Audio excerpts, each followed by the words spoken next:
What's happening, Fringe fam? It's PK here, and I am here to get autistic with you.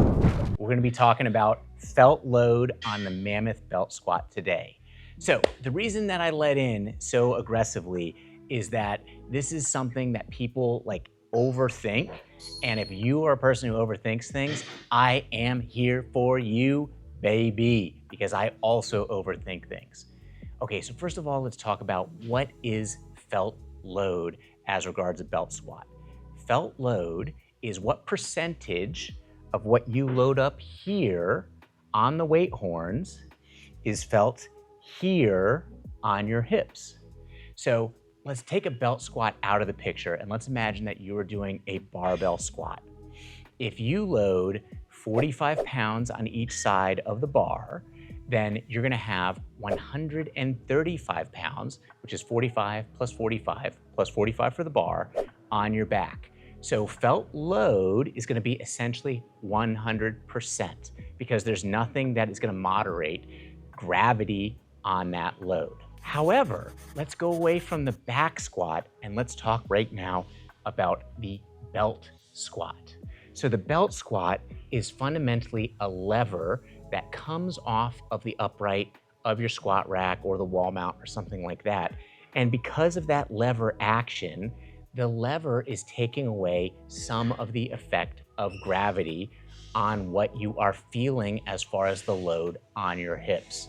However, because the Mammoth Belt Squat from Fringe Sport can be assembled in a few different ways, when we say that you will have 80% felt load, there's actually a range of what that felt load can be, and we have grabbed one of the loads from the range that is achievable under normal operation, and we're advertising it as the felt load for the belt squat. But if you want to, again, overthink it and actually really get into it, I can tell you how felt load goes up or goes down. Let's jump in. All right. The Mammoth can be installed at several different lengths. And fundamentally, the further that you get away from the upright, the higher the percentage of felt load you're going to feel. And the further the weight horns are close to you, the higher the felt load is going to feel.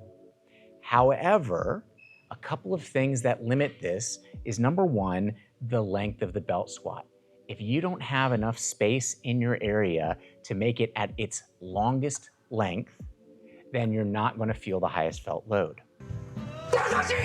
Additionally, with the weight horns, at some point, the weight horns just get too close to your body, and whether you are using the dual weight horns or the single weight horn, you can't use it because the weight is just way too close to your body, or it impedes the motion of the kickstand. So if you only care about felt load, then don't use the kickstand and get the weight as close to your body as possible.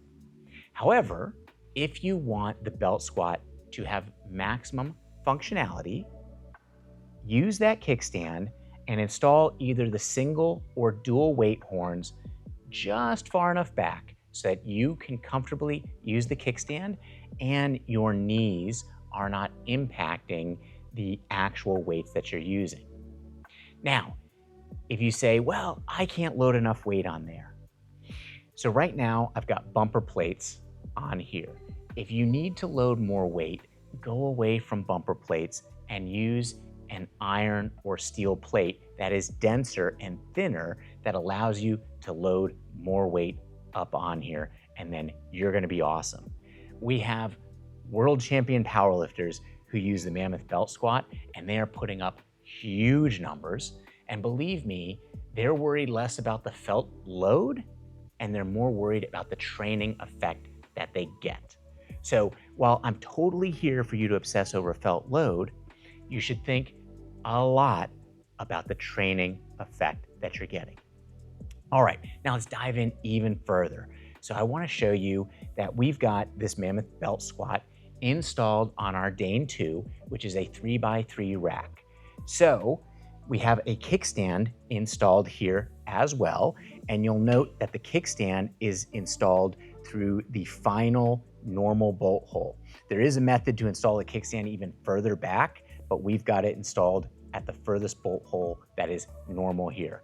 We also have the dual weight horns here, and I've got my handy dandy crane scale right here. We've got 180 pounds loaded up, plus whatever the weight is on the actual unit. Now let's check out that felt load. So that's 146 pounds of felt load, but we have 180 pounds. That's 45 times 4 on here. Joey, you got a calculator? Joey's running slow with the fingers. I get it. So right now in this configuration, it's 81%. So let's recap. A belt squat has a felt load that is some percentage of the actual load that's loaded on the belt squat. The higher felt load means that the lever arm is longer and the weights are closer to you.